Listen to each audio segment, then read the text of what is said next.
Now it is finally time. Finally time to continue our discussions of JoJo's Bizarre Adventure. Yay! But not quite. Not in the way that people would think. That will be coming up in, 3 weeks from now. Yes, I'm ready for that. We will be discussing the entirety of Part 4 of JoJo's Bizarre Adventure, Diamond Is Unbreakable. But first... But first... Let's take a trip back. To the beginning. To the beginning. Of Diamond Is Unbreakable. Yes, in a different way. That's what we're doing today here on episode 129 of the Season Anime Checkup OVA. It's a podcast where we have conversations about video games, anime, manga, all those, except not really for today. We went through this conversation last week. It's close enough. Hey, people didn't listen last week. Well, they should listen to last week because it was great, but they also should. It's closely related to anime and manga. It's true. I'm Jared, joined as always by Doc Owl, Anne Ladyem. And we're discussing some live action JoJo. Part 1 of Diamond Is Unbreakable, which, like, if they were to actually... Part 1 of 1. We'll talk... Yeah, part 1 of 1. We'll talk about it in a bit, how they would do this, but, like, there's some stuff we gotta talk about, the way that they format it. Yes. This is the live action adaptation of Diamond Is Unbreakable. Which again, we talked about it last week, but, like, the same guy who was the Kakeru in orange is Josuke here. Yes. Which is hilarious. Anyway, continue. A bit of a whiplash between the two. A bit, yeah. The two films there, but yes, this was released pretty recently, in 2017. Mm-hmm. And it is titled Chapter 1. Mm-hmm. And since then, there's been no word of them making another film in this series. Yeah, you said it didn't do very well, right? Yes. Which is sad. That was me getting ready to beat people. I mean, this does have a report from 2016 that Warner Brothers and Toho Animation were partnering on the making of this live action film. We're like, hey, we're hoping to make sequels about this. And then it opened up at number 5 in the Japanese box office, dropped to 11 second week, and then an insider told a Japanese holding group that the studio were like, nah, we're kind of putting our plans on sequels on hold. So disappointing. Yeah. So probably these are not gonna. The rest of this is not gonna come out. Probably not, especially because, like, the actors will age and all that. Yeah. But we can talk about what we have currently in front of us. Mm-hmm. And that is part 1, chapter 1, I should say, of this. This is supposed to come out sometime in America. It is licensed by Viz, but they have not put it out yet, so maybe at some point they will put that out. And that was something we were talking about. I was like, the off chance that, like, this does well over here, like, maybe that would change people's minds on whether they do sequels or not. But we're nearing, like, a year since they announced that they were that they had licensed this, so who knows at this point. I mean, things happen sometimes. It gets weird, but we can hope. We can hope. But that's really all we can do. Maybe we should have, like, an opposite of what was the Operation Rainfall or something? The one to get Xenoblade and... Oh, I was like, I know you've mentioned this before. I just don't remember what it was. It was the 3 games. It was Last Story, Xenoblade, and... Shoot, I have the game. Anyway, we could do that, but opposite, and be like, hey. Well, actually, it's really the same. It's not opposite, but it's for a live action movie and not a video game. What is the name of that dang game? I didn't like it. I can tell you that. Pandora's Tower. There we go. There you go. Found it. This film was directed by Takashi Miike, who has also done some other adaptation work. He did the Ace Attorney film. He did the Yakuza film. So he has He's been busy. he has Quite the precedent resume. in those in that type of work. He's also done like a bunch of other stuff. Like he has film credits like all the way back to 1991. So Jesus. He's he been is doing this since like you've been alive. yeah, it's true. So he's been putting the work in. So yeah, this is live action JoJo. I think going into this we were both kind of like intrigued of what we were going to witness. Mm-hmm. Because like I'd seen stills. yeah, as had I, and it's just like how do you pull off the ridiculousness of this series and convey it in the live action format? Mm-hmm. And that was like kind of like the key thing I was interested in going into this, and also just like, is it going to be decent or what? So, yeah, that was like the big things for me. But I wouldn't. I don't think this is bad film or anything like that. No. It does, for the most part, basically this covers up like the first 6-ish episodes. It's like the first arc, basically. Yeah, of Diamond Is Unbreakable, which of course that's like a 40 episode anime. So that's a little bit it's a little bit sketchy when you're already trying to break this up into multiple parts. So like we were discussing during it, like, okay, like, you know, if we're doing just this arc right now, like what are they gonna do later on? How are they gonna break this up? Like, are we gonna see like some like the goofy filler stuff that's in Diamond Is Unbreakable, or are they just gonna like just splice it out and cut it out entirely?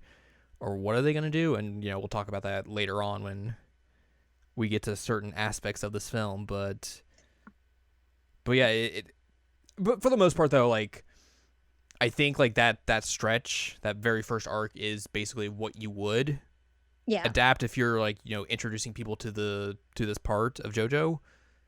So like it's obviously I think the best idea and best like choice that they made here. And I mean, it gives you time to like get to know some of the characters, especially if you don't actually know like exactly what's going on. Right. So yeah, we obviously we first meet I think Koichi. Yeah, Koichi is like the narrator of this movie, basically. Before that though, we get like this like introduction to Angelo, and like how he's like, you know, the serial murderer, and then eventually gets shot with the arrow.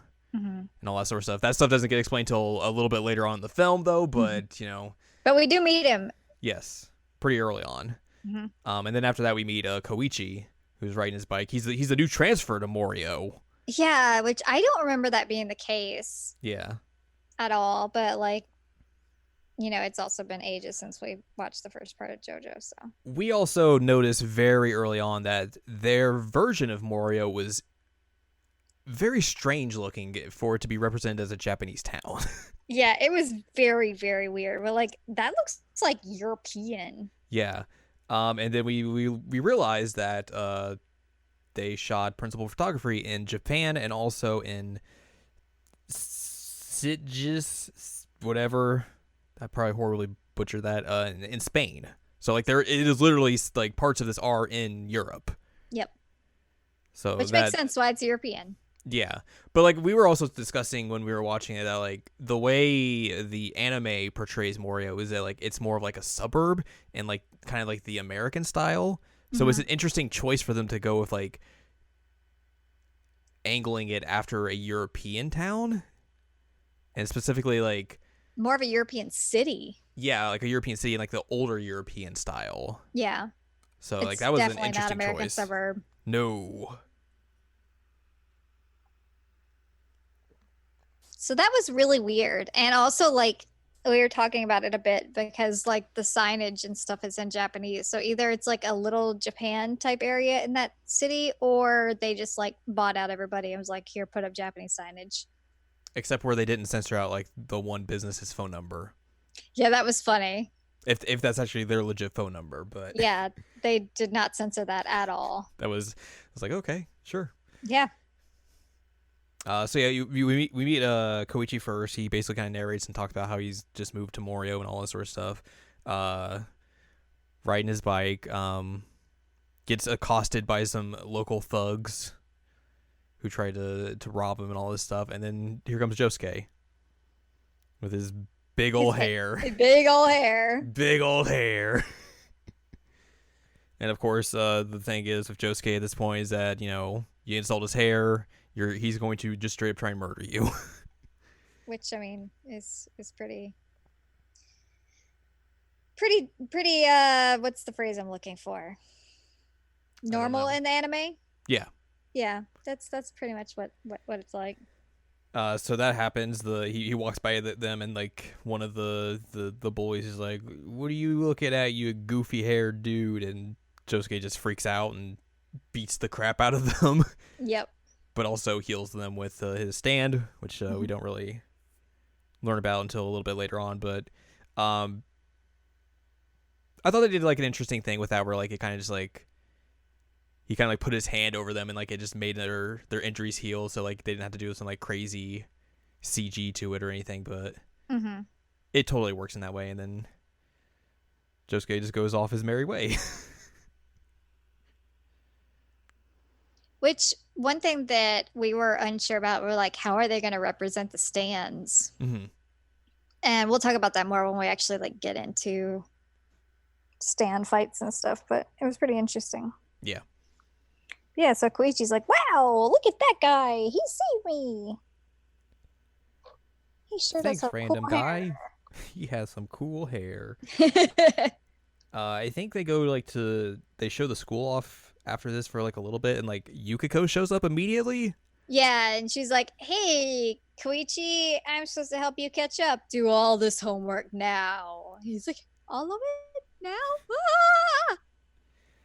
They don't really go too much into Yukiko in this. Basically they kind of lay out that like she has like an attraction towards Koichi. She has something going on with her, like power wise, but they don't go into it really at all. They just allude to it.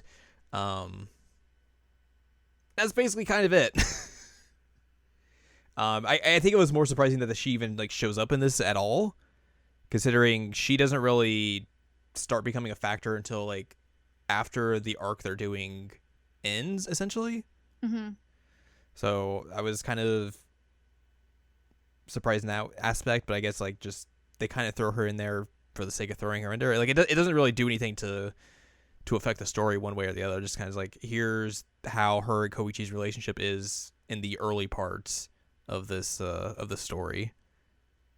I think as well we get some more backstory, or we get some more like of Okuyasu's brother going around trying to find stand users by shooting them in the throat with the arrow. Also, like, we have to talk about his crazy hairdo. They have some really good hairdos in this movie. Really great. I mean, he's got like the like flat top, but then he has like this long braid, and I didn't realize the braid was there first, but like, holy moly, that hairstyle is crazy. They do a good job of replicating the character hairstyles in this. They really do, and it's hilarious. Like, the only one that really has a normal hairstyle at all in this is Koichi. Which is weird because like everyone else, they kind of like they go for like their hair color, the like what their canonical hair color is, but Koichi just has normal hair. They didn't do anything to his actor's hair at all. Like they didn't make it gray or anything. He's just normal. Which did we mention who he is? Koichi is played by the dude who voices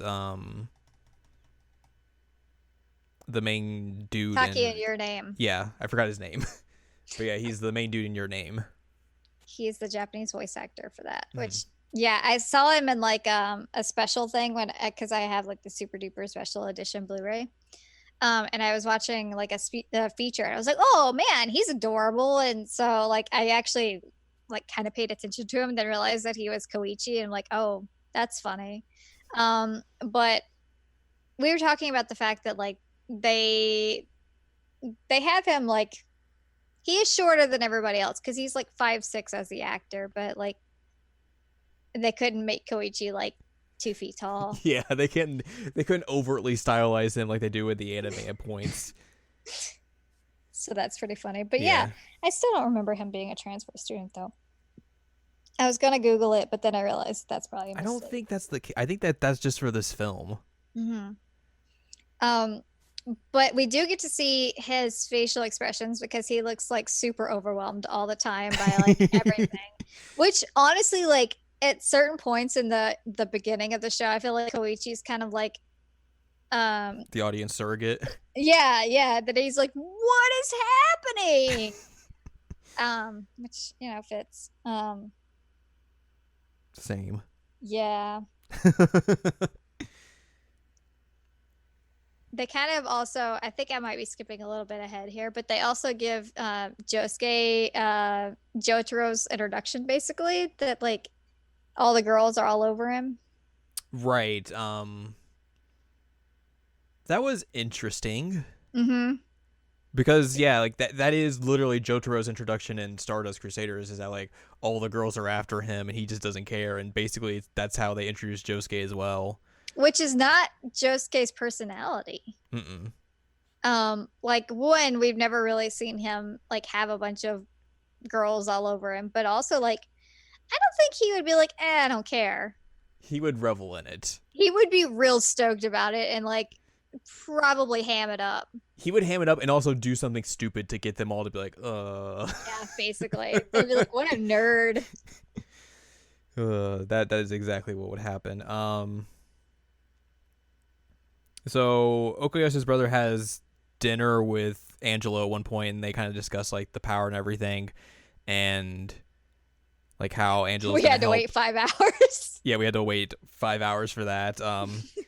How like Angelo's gonna help him try and find more stand users and all that stuff. We get the scene where there's like a hostage situation in front of a convenience store that Josuke diffuses and does all that, and then his grandpa gets real mad. Yeah, because he like punches through her and then like heals everybody, but leaves a knife inside of the guy. He's like, oh man, you should really get that checked out. Like that's not good. But yeah, the grandpa, we see the grandpa a few times, and Grandpa is too ripped. he's so ripped. Stop praying for my grandpa. He's too strong. Cop grandpa is like, I gotta do justicey type things. I am a cop, and then like there are crayon drawings of cops and things all in his room. We also realize that like they don't make this a period piece. They do not make it, because this definitely takes place in the 90s, and nobody dresses like it's the 90s. And Josuke has like a flat screen, and they have cell phones, but also he's still playing like a Super Nintendo, which like is pretty funny. He's playing. Oh, that's a baseball. Oh, that's a baseball. So that was a interesting choice there. Yeah, I was real upset. I was like, where are all my great 90s clothes? And then his mom showed up. I was like, oh, that's pretty 90s. But then nobody else was. I'm like, oh, that was just, I guess, her then. Mm-hmm. And then eventually Jotaro shows up. Oh, man. Why is Jotaro like 50? That's a great question.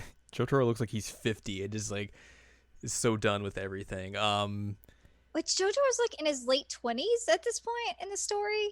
Yeah, this would be him post getting like his doctorate, I think. I still think he's like 28. Yeah, because it's basically 10-ish years after the events of Stardust, so he would be like late 20s at this point. Yeah, because he was like 17, 18 in Stardust, so he would have been like 28 at this point. But not 50. No. But this guy looks like he is just done with life and also 50. How old is the actor? Have we looked into it? I think he's about that age. Let me double check here. What a strange choice. He's 42. 42. Okay. He's too old to be Jotaro. Yeah. They were able to stylize the hat though. They did. But the funniest part about the hat is that the Joe kept moving. Yeah. And we had a discussion of like, did they just have multiple hats and like they switched it out, or did they just switch the pin? Like, how did they do the Joe hat? It was just like whatever side like he was facing, or like the camera was on him, like the Joe would be like on that side. It was very bizarre. Bizarre. Thank you. They also kind of change up, I think, the Jotaro coming in. My alarm's going Because like he doesn't run into Koichi right away, does he? Nope. He basically just goes right after Josuke, and that's when we see like the Josuke being mobbed by all these Girlies. schoolgirls. And then Jotaro was like, "Hey, I need to talk to you, kid." Josuke's like, "Huh? What? Why is this old man trying to talk to me?" Oh, by the way, you're my what is he? Because he's his nephew. Yeah, Josuke is Jotaro's uncle. Yes, uncle. There we go. And he's like, so what do I call you? I'm just gonna call you Jotaro. So I think they have like kind of a confrontation, and then at one point you see him use Star Platinum the world to stop time. Yep. And like I forget who he saves. It's either Koichi or Josuke, but he saves one of them. And then they're just like, what? I was falling. This is very weird. And this is one of the like first times that we actually see the stands. Mm-hmm. Which they do like some CG representations, and actually they look Totally fine. Yeah, like totally fine. I think that's the best you could do. Yeah, I with agree. regards to this. So and to make it to where it doesn't look super goofy or anything like that. Mm-hmm. Like they kind of make them look ghost-like, like they're kind of see-through, which makes sense. Yeah, totally. So basically, Jotaro and Josuke kind of have like a feeling out process at one point, and Josuke or Jotaro's hat gets ripped up and then immediately gets fixed, and he's like, he tries to explain like what stands are and everything, and to like get all that out of the way, and Josuke's like, I'm good. Later. Yeah, I don't need to know any of this, buddy. I'm just a kid. I'm just a kid. I got this cool power, but whatever. And hair. And got cool hair. Which at one point he goes to like comb it, but he doesn't actually run the comb through the hair, and it's hilarious. True. Very true. It's so funny. We both pointed that out, that he just like went to comb it, but like didn't get anywhere close to the hair. Eventually things kind of lead off to the path where Angelo stalks out the Higashikata house. Josuke's grandpa gets the axe. He was too ripped. Well, actually, he like Josuke figures out that it's like liquid based. Yeah, so he does the thing like that happens in the source material where like he captures it and all that, and the grandpa is like, man, I'm a booze hound and I'm gonna drink this alcohol. It looks great. Which the stand turns into like the booze he's looking for, which is interesting. Yeah, and he dies. And Josuke's like, it's fine. I can heal you. Everything's all good. All right, cool, Gramps. I gotta go beat some dude up. Gotta beat up this water. So that all that happens. Josuke's trying to figure out how to fight this water stand. Then Jotaro just waltzes in. You know, as you do. It's raining outside. Like there's humidifier at one point. Like everything is wet. And basically they have to figure out a way to fight this water stand without dying in the midst of being surrounded by rain and all water. Yeah, and this is where they point out that like Josuke can heal everybody but himself. Mm-hmm.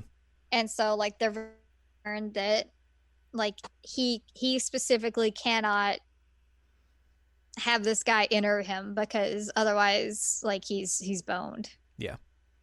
Which, you know, there's something that I was thinking about. It's like, can he just like go up the nose or something? The stand?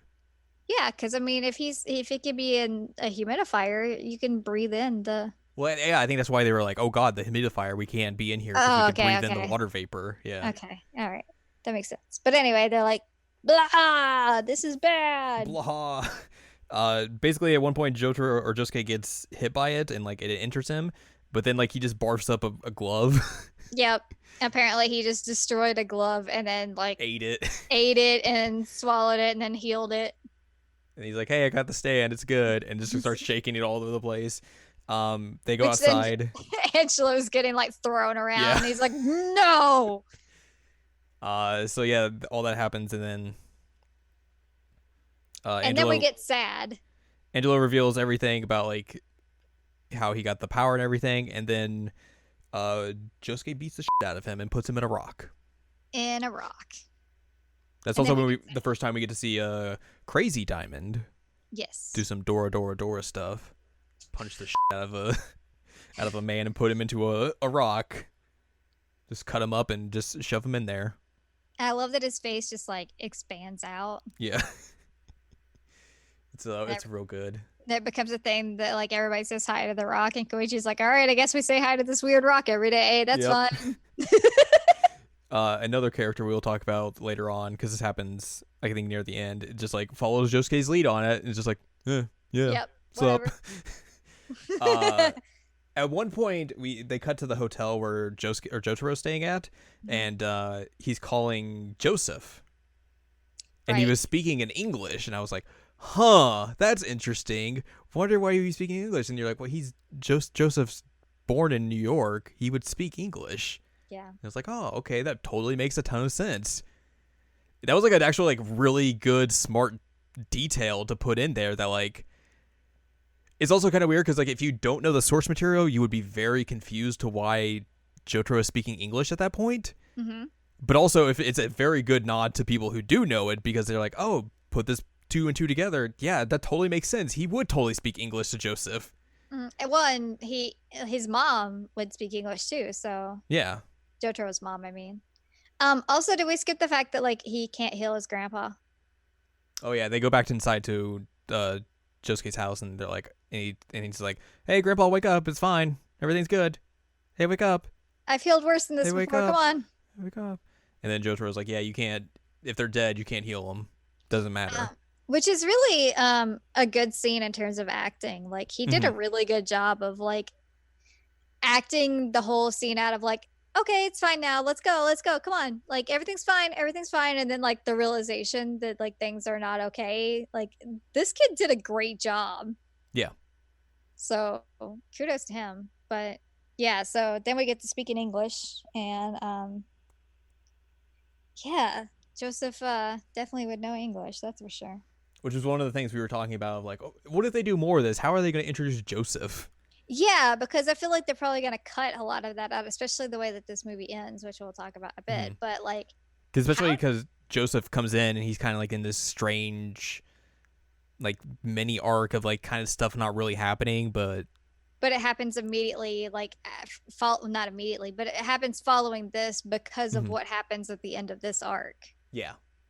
And yeah, Joseph is just kind of like there in some of the episodes, and like at some point has a baby. Not he doesn't birth the baby, but he has a baby. He has an invisible baby. He has an invisible baby that you do not throw into the ocean. Can I do my dream casting for this? Please. They do a chapter 2. They include old Joseph, and old Joseph's played by Beat Takeshi.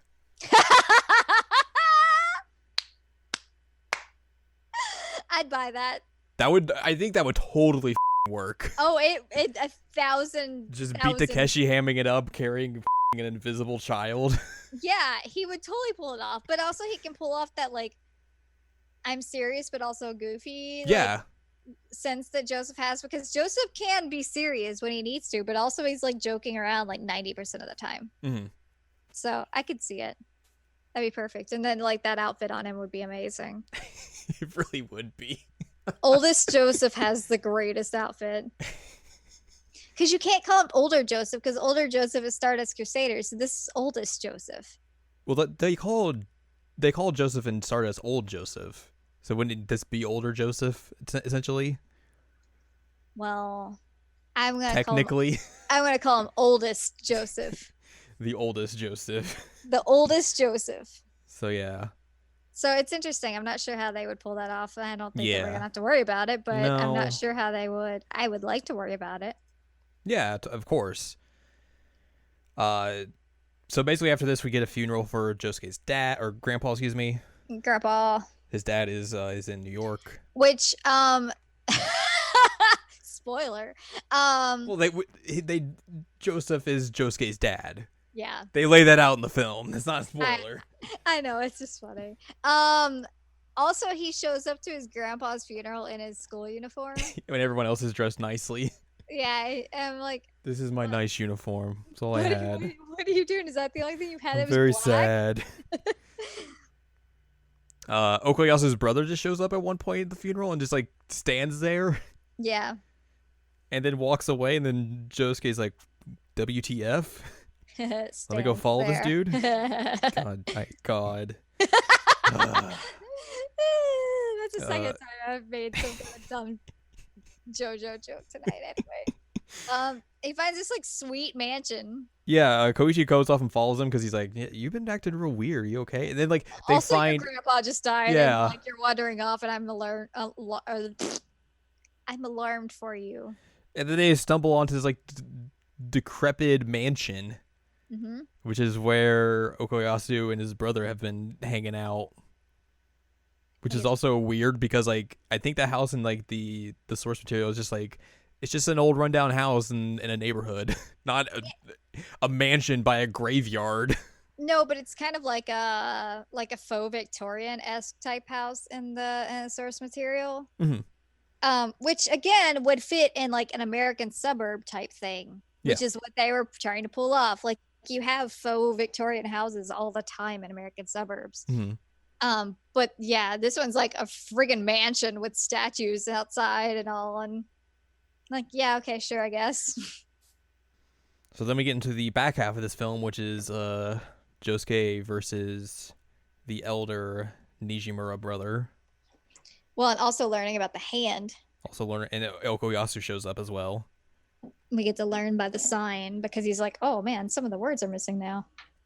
So yeah, we get to learn about the hand, which can kind of just like pull things to him or just erase things. It deletes the space between Okuyasu and whatever he like grabs, essentially. Grabs. So he like tries to grab something that hits a sign and like it erases the middle word, and that's how they figure out what his power is. Koichi gets shot in the friggin' neck by the arrow. And it's just bleeding everywhere. Bleeding out, and Okuyasu's brother just like drags him into the house, and Josuke's like, "What? Can I heal my boy? Guess I'm just going in there now. My boy. My boy." Josuke and Okuyasu kind of fight a little bit, and then eventually Josuke makes his way in, and then he has to come face to face with this other newsstand by the name of Bad Company. Bad Company. Which we had a conversation about Toy Story and Toy Soldiers, because yes, we did. We did. Because Bad Company is a stand that is literally just a group of toy soldiers that does whatever Big Bro wants. Mm-hmm. And we're like, so what came first? Like, we had to figure out if the manga came first, or like if JoJo in fact inspired Toy Story. Really, it was what we were trying to figure out. Well, I think I'm kidding. JoJo influenced all the tiny green soldier men. It's true. So yeah, I thought they also did this the way they implemented Bad Company into this. Like, I thought it looked really good. Like, yeah, it looked great. Just tiny bunch of soldiers and airplanes and helicopters and tanks running through. And I like the way, like, whenever like Josuke gets like his hand shot up really bad, like it's just like tiny little pin marks in his hand, but like it's like, oh god, that's a bad injury. Yeah. Yeah, I thought that was very effective. But yeah, Josuke kind of gets messed up a bit because he gets shot a lot trying to grab Koichi and get him to safety. He kind of like he peels back a bit, and then Okuyasu kind of shows back up again, and Josuke heals Okuyasu to try and like get information from him, but also just be like, I'm just gonna help you, whatevs. Yeah, because originally he's like, all right, tell me what you know and I'll heal you. And he's like, I can't do that. I can't go against my bro. And Josuke's like, and then heals him anyway. And he's like, why would you do that? He also learns that, like, again, he can't heal himself because he's like, all right, heal yourself now. And he's like, well, can't do that. Nope. Let's go. Because Okuyasu gets like beat to crap by his brother, like, because he gets in the way at one point and gets like shot in the face repeatedly. Yeah. And then is told like he's worthless and he's outlived his usefulness and is dumb. which is so rude to the best boy.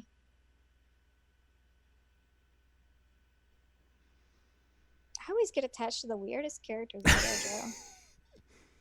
You do. But it's also they're good boys. Right, they are. Like, Polnareff was amazing. I loved Polnareff. And now, like, Okuyasu, I'm like, they're the goodest of boys. But they really are. They're like, they make mistakes, but they're so pure. So eventually, Josuke has to roll back in, even though like the whole place is surrounded by tiny army men. Koichi's kind of back on his feet, and then Koichi is like coerced into trying to show his stand so he doesn't die. And then he poops out an egg. He doesn't poop it, but it does show up. And everyone's like, "What? What is this egg? What is this egg? What are you doing?" He's like, I don't know. I don't know what this is. I don't know what I'm doing. What did I do with this egg? So all that happens because Koichi like kind of starts seeing bad company, and Josuke's like, "Oh, you can see stands. What the heck?" That means you have a stand. I guess the arrow worked. There was something I was gonna ask you. Oh, did you mention the actor who is Okuyasu yet? I did last week, but Okay. he is the son of Sonny Chiba, who's like a famous Japanese martial artist. He's been in a lot of martial arts films and all that sort of stuff. He was in Kill Bill. Kill Bill. And a bunch of other stuff. But yeah, that's his son. He's His kiddo. he's the good bro Okuyasu. Yeah, Koichi has an egg now, and not yet, but eventually his hair will change. He'll go Super Saiyan. He will go Super Saiyan. So yeah, like the egg comes out, and basically everyone's like, "What are you doing? What are you doing?" And then eventually they gotta get the egg to hatch, which kind of happens just because Koichi's kind of forced basically to do that because things go real bad. Mm-hmm. And then his stand pops out of the egg. The first version of Echoes or Reverb, if you know the localized names. Mm-hmm. So that happens, and then Josuke gets shot with missiles. Yeah.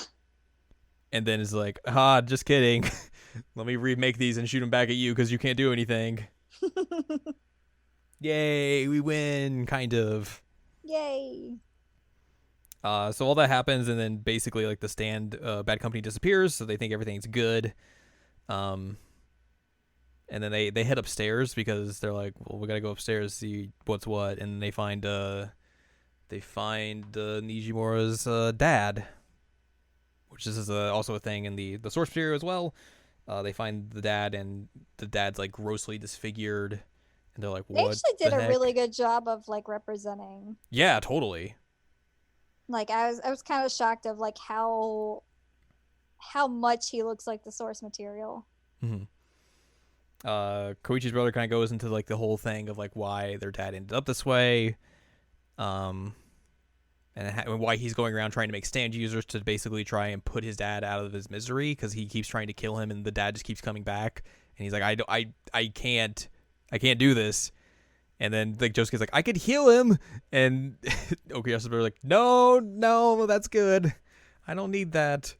They keep seeing that like the dad keeps like going into like this chest and like fumbling with like these little tiny pieces, and then Josuke fixes the picture, and it turns out to be like a family photo of the Nijimuras before all the bad stuff went down. Mm-hmm. When everybody was actually normal. Mm-hmm. And then that all happens. Basically everyone's there and sees that, and then Josuke tries to convince Okuyasu's brother to give him the bow and arrow. Mm-hmm. Which this is where things diverge in a big way. Yes. So in the anime and the manga, they don't get the bow and arrow here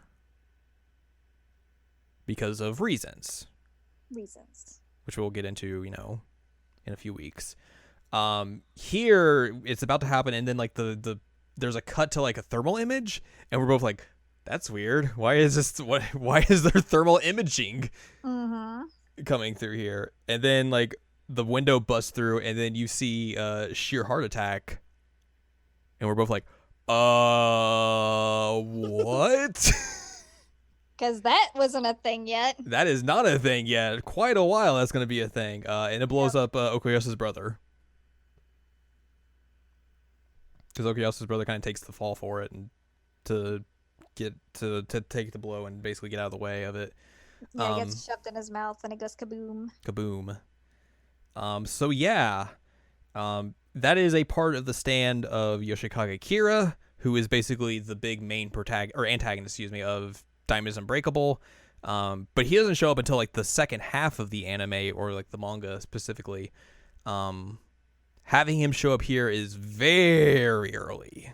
It's really early, and it cuts out a lot of material. Mm-hmm. Like I said, like Joseph even showing up is tied entirely to what came next, which had nothing to do with Kira. Yeah. Basically, the whole film ends with like Josuke meeting up with his new bros, Okuyasu and Koichi. This is where they do the hello to Angelo Rock. Where Josuke's like, "Sup, Angelo," and Okuyasu just like looks like, "Sup." So Koichi's like, "Hello." We say hi to the Rock. Yeah. Okay.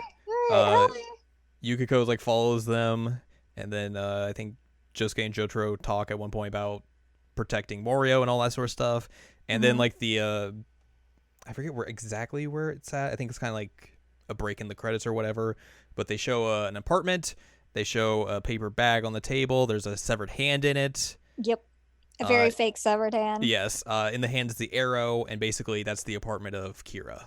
Yes. Which is basically referencing like, hey, if we do a chapter 2, we're going straight into the Kira storyline, which like we said is very, very strange because that is the latter half of the source material, and so like you're cutting out a bunch of smaller enemies that kind of show up here and there. You're cutting out Rohan. You are definitely cutting out the introduction of Rohan, which is a very strange thing to cut because he is very instrumental in basically whenever he shows up onwards. They make reference to the girl who's trapped in like the other world, like kind of like the purgatory-esque type place, but you would probably also be cutting that part out. Yep. You'd be cutting out the great restaurant episode, which is fantastic and should obviously be included. So good. You cut out Joseph's meaning of being there. You cut out the invisible baby. So a lot of stuff you would be cutting out just to make the jump up to Kira. And like one of the most disappointing things to me, and we'll talk about it more when we talk about the anime, but there's a really, really great scene, or I guess it's a great episode, with Josuke and Joseph like working things out a bit. And like that not being in there is really upsetting. Like that is one of the best episodes, in my opinion, of that. Like it's really, really emotional. And like also there's just like a bunch of different character development you would be missing out by just skipping from this all the way up to Kira. Like Koichi goes through a bunch of stand evolutions. You have his whole thing with Yukiko that would be unresolved. And just like the other characters character development, like Josuke goes through some character development during this time. He goes through a lot. Okuyasu goes through some character development. You cut out that kid who gets exploded. Yeah, you cut out the funky kid who wins the lottery, and then Josuke and Okuyasu scam him. But that's like the whole reason that they even start caring about Kira. Exactly, like that is the first like actual death that they see, and then it's like, oh, we need to stop this dude, and then how are you going to fit all that into a movie where he's going to be set up as the antagonist, and then I guess a future movie would be the conclusion or whatever they would want to do. So like it's very strange. Yeah, you're gonna miss a lot doing it this way, which is really disappointing because there's a lot of great character building in Diamond Is Unbreakable. I think it's really where it shines, and so like while I like this movie and I understand what they were going for, it's kind of an odd choice. But like obviously you can't put everything into movies, and like you have to make changes somewhere. And like do I think like could they have done a movie where it puts in like all the kind of like more it's not really filler, but like I guess kind of more World building. world building and like less intense things that are happening, like you probably couldn't sell a movie like that, especially Yeah, of like a live action adaptation. Like it would not be. It's not going to be the sexy thing you would want to see. I mean, I want to see. I mean, them yes, interact but with a live action alien. but if we're talking about movie executives, that like that they're not gonna Oh, yeah. they're not They gonna don't sign care. off on that. They don't care. Like you would want to get to Kira as soon as possible. Yeah. Which is essentially what they do here. And it's also kind of if they were to continue, it's a disservice to these actors because they do a really great job. Mm-hmm. And like you would be missing a lot of really awesome scenes with them by cutting out that stuff. Yeah, and even if like you introduce Kira in the next movie, like you're not gonna make him like you're not gonna get like any resolution with him at all. Like if anything, like you would probably have to introduce him in the back half of the film. Yeah, and I mean you'd even have to do the Yukiko story because you have to have Cinderella so that the whole face changing thing can happen. Yeah. Like there's so much that you would have to like include that like if they did and tried to continue on this pathway, like it would just get rushed through. Maybe they just didn't realize that like, oh shoot, there's a lot that we have to do here. Yeah. Oh no. There's a lot of, yeah, it's So this film definitely feels unfinished, but totally like I understand why they would go in this direction. Like 100% I understand that, but like it also just it makes things way more complicated and more of a headache than I don't think they realized. I'm sorry, Loki just walked in with a ghost in his mouth and dropped it in my shoe. Got a ghost in your shoe now. I have a ghost You in have my a haunted shoe. He just put a ghost in my shoe. Like staring straight in my eyes, dropped the ghost in my shoe. He's good. He's very good. He's like, hey, Mom, I have to feed you now. Here's a ghost. Here's a ghost. Obviously, I feed you by putting things in your shoes. What a weirdo. God, I love him. But he's a good weirdo. He's a great weirdo. Just like Josuke. Yes, he's a good boy. I think another thing that we thought was strange, specifically about this film, is that like when it comes to like the first go around on a JoJo thing, usually it's Stardust. Yep, usually it's Stardust. So for them to go immediately into Diamond Is Unbreakable and like not go that route, I thought was very interesting because usually you would expect it to be like, oh, here's Stardust Crusaders again. Yeah. Which like I mean that's kind of cool that like they don't go that route. They go with something else entirely, but it is interesting that like they're like, oh, we should do Diamond Is Unbreakable of all things. And we were also discussing that like if you wanted to do like a good like adaptation that would actually fit an entire story, like you could totally just do the beginning like Phantom Blood. Yeah. That would fit in like a movie or two. Totally, because that's basically a 9-episode arc. You could basically trim some stuff up here and there, but like that is a self-contained story that would be short enough to basically fit into a 2-hour movie. Yeah. And you could get all the plot points in, get all the relevant characters in, and not really have to skip over much, not have to like speed through much. All you have to do is introduce Jonathan and Dio, show off their hatred for each other early on, and then just build that up until they fight at the end. And then if you want to do a tease for battle tendency, you totally could. But like you could totally make that a very good self-contained live action adaptation. Yeah, I'm kind of surprised they didn't do that one. It makes way more sense than to try and break up Diamond Is Unbreakable. But it's unbreakable. Can't break it up. I mean, that's why it has failed. You obviously wouldn't have had the cool outfits and hair. I mean, that is true. Except for you would have had Robert E.O. Speedwagon. You would. The goodest of boys. Goodest of boys. It would just be a live action film of Japanese actors trying to do old English accents. Perfect. It just becomes a Shakespearean play, but it's JoJo. I'd watch that. Dude, same. Man, that's upsetting. We should have gotten that instead. That totally would have worked. I mean, and that's not to say that I dislike this, because I do like No, it. yeah, it's the same. It just obviously has like issues. And the fact that, like, coming to this after the fact and knowing now that basically, like, they're probably not going to do anything else in this. Like, this is not going to get... Unless we get rich and fund it, it's not going to happen. Yeah, which in that case, it's like, well, we're going to do a bunch of the smaller stuff first. You want to spend 30 minutes in a restaurant in this movie? Yeah, we do. I would say, yeah, if we funded it, a huge part of that would be the Italian restaurant scene. It honestly 100% would be, because that's like, I'm pretty sure when we watched that episode, we both came out of it like, that is the most JoJo episode we've ever seen. Yeah, it's fantastic, and we'll talk about it more when we get to that.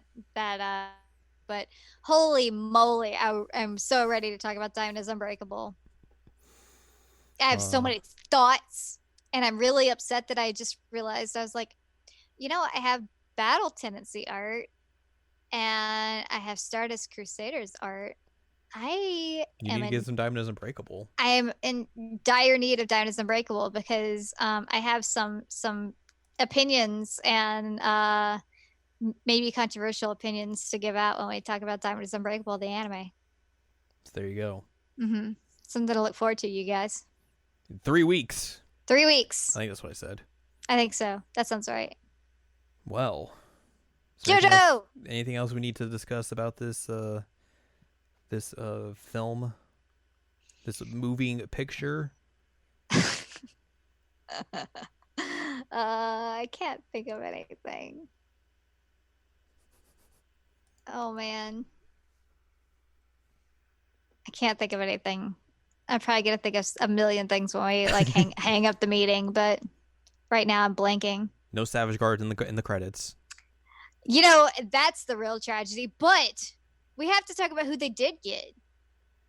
Who did they get? That like nerd rapper guy. Oh right, there's a track from Mega Ran in the credits. Yeah, and like somebody else. It was who else was in that? It was weird. Man. Let me see if I can find it. Yeah, that was bizarre. Yeah, it was bizarre. Hey. That was not something I was friggin' looking at. Well, apparently when they were like July of 2016, there was rumors that like they were making an adaptation of Stardust before they clarified that it was Diamond Is Unbreakable. Really? Yeah. Anyway, I don't remember, but the song was pretty funny. Yeah, like of all things, here's an American nerdcore rapper in the credits of this Japanese right now only film. That's that was very interesting. Yeah. Not something you expect. They could have also just put like the Eunice version of Great Days in there. That would have been good. Yeah, or Savage Gardens, I Want You. Also good. Yeah. All things that are good, but they didn't. It's real upsetting. Nor were the openings in there. That's also a bummer. Yeah. I was trying to see if I could like find this, but I can't. Not yet. Shoot. Ah! Yeah, I don't see anything on here. Shoot. Anyway. JoJo.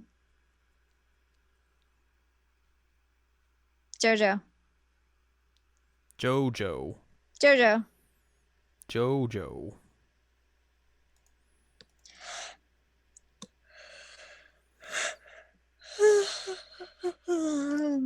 I'm Ralph, buddy. Big yawn. Big yawn indeed. So yeah, that's gonna wrap this episode up. Mm-hmm. This episode. This one. The one you are listening to. I hope you guys look forward to us talking more about Diamond Is Unbreakable in 3 weeks. Our yearly JoJo checkup, Yay! essentially. But before then, we got a slate of stuff where we have in the timeline. We'll talk about that here in a brief second. But if you'd like more from us, go to seasonlimitcheckup.com or sac.cool, where you can find past episodes of this podcast and other podcasts like Season Limit Checkup and Jared and Now Watch. You can also find columns and reviews on the site as well. You can follow Anne Ladyem at AnneLadyem.com. She's got columns and reviews. And you can follow us on Twitter, twitter.com/animecheckup. That's where we do the Twitter. And you can support us on Patreon, patreon.com/SACOVA. Next week, it's time to make a return to a war-torn state. And that's all I can say about it. Yeah. Because I am embargoed until next Monday. But we will be discussing next week The Legend of Heroes Trails of Cold Steel 2. And also we'll give some E3 preview. Yes. Because the week after that, we'll be discussing everything that happened at E3. Yes. And then the week after that, we will be discussing JoJo's Bizarre Adventure Diamond Is Unbreakable, the anime. And then potentially the week after that, we might be talking about Persona Q2. Yeah. We have a schedule. We do have a schedule. That's the first time in like a year. Oh my god. Not really, but it's been a while. It's been a hot minute. But we got all that stuff lined up for you. Or, content may change. Subject to change. Yes. Subject to change. That is that's always a possibility, but that is the tentative plan at the moment, to give you the hot content over the next couple of weeks. The hot content. That hot content. Oh my god. So yeah, look forward to all of that, and then we'll just be doing our thing. As we do. As we do.